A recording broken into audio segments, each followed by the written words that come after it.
Well, hello, Midlife Love Mastery members. I'm your coach, Jonathan Asley, and I'm so excited to be doing another Facebook Live. Yes, it's a morning cup of Jonathan, and today we have our Coffee Tastes Better When Shared mug. Coffee tastes better when shared, which is kind of apropos for our post today because one of our members writes, our topic is what to do when a man wants space. And one of our members wrote that she's in a relationship, Jennifer, I should say. She's in a relationship for about 4 months. And he recently said that he wants some space, that he feels smothered. And so she decides to pull back and not initiate any conversation. Now, since the time that she did the post, it turned out that he did initiate conversation at a telephone call last night. So it'll be interesting to hear what happens. But it's this phraseology. I need space. I'm feeling smothered. So let's think about romantic relationships. You know, when there isn't a definitive destination, in other words, engagement, or you're in a marriage. In other words, there isn't a full-blown commitment, I should say. The dating process is the getting to know you.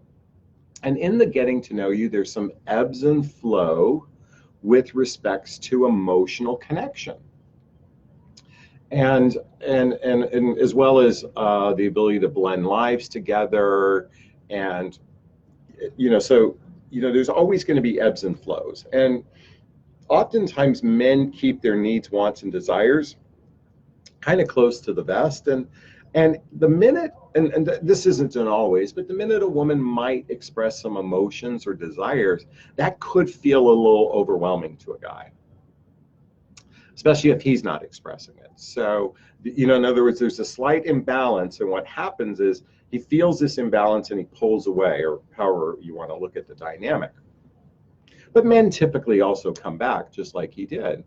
But I think this begs the bigger question, and so there's two main things I want to cover today, but the main reason why he pulls back a little bit or feels smothered is because, in all fairness, he doesn't really have clarity on what he wants from a long-term relationship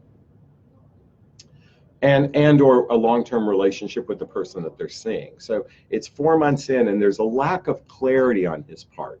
So the pulling back is to kind of regroup for himself because he's in this state of uncertainty. He's not chasing a goal in this particular case.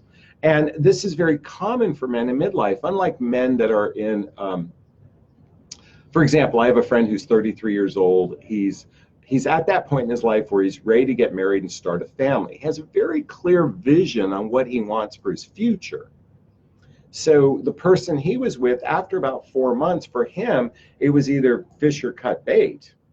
In other words, and they've been together now almost a year. But what I mean by fish or cut bait, it was like, okay, is this someone who is really long-term potential because he has a goal in mind? The men in midlife are very different because in most cases we are divorced, we have children, we've got work issues, we've got health issues. There's a lot of stuff in our lives. We call this baggage or luggage. And without a clear destination, because many people are circumspect of whether or not they want to get remarried, without that vision, it creates complication because right now you're just in a relationship of being in the moment.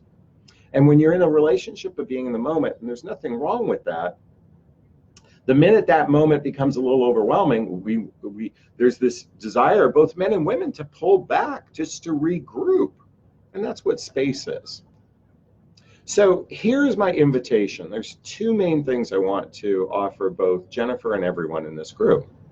Is one, the importance of communication. And what I mean by communication is really asking questions on what's going on. I understand you're feeling a little smothered and you want some space, which I can totally appreciate.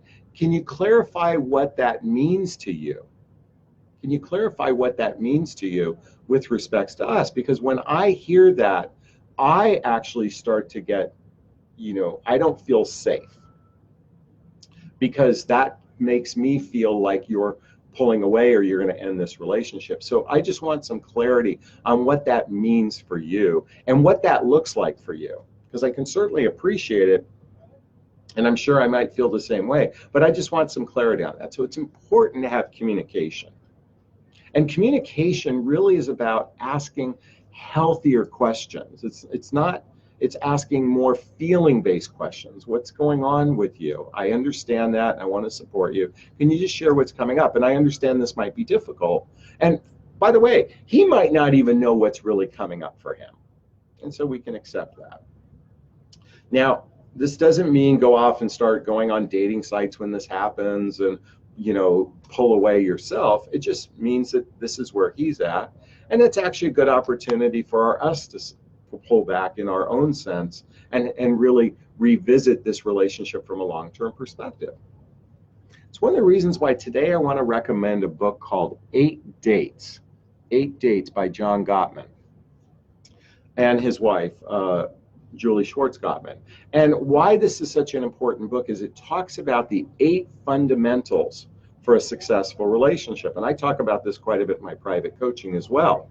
But my invitation for you is to look at the book, because really at the 4-month mark, you're getting close to the 6-month mark. And in my world, for us midlifers, 6 months is plenty enough time to get a sense of whether or not you're really heading in the direction of whether or not you want to go to partnership, and that means engagement or marriage. And this is how I operate. Doesn't mean you have to operate this way. You might want a casual relationship or a relationship without a destination. I'm a little bit different. I believe in a relationship should have an element of a future or a destination, and I absolutely 100% encourage everyone to really have deeper conversations, because here's what happens. You have deeper conversations too late and you find out you're not compatible, and then your heart feels broken when it doesn't go the distance. So I want to encourage you to have deeper questions, and this book is a fantastic resource to help you make that happen. All right, I just had to look at the clock. I'd love to get your thoughts and opinions on this, Jennifer, and as well as everyone else, please post a comment below. As always, if you find value in the group, please tell your friends about Midlife Love Mastery. Send them to my website, jonathanhasley.com. Have them click the group coaching button so they can join our fantastic group. And I'm going to sign off as I always do, giving you a big, gigantic Jonathan and Bear hug, if I have your consent. Aw, thanks so much. Wishing you a wonderful day. Thanks. Bye-bye now.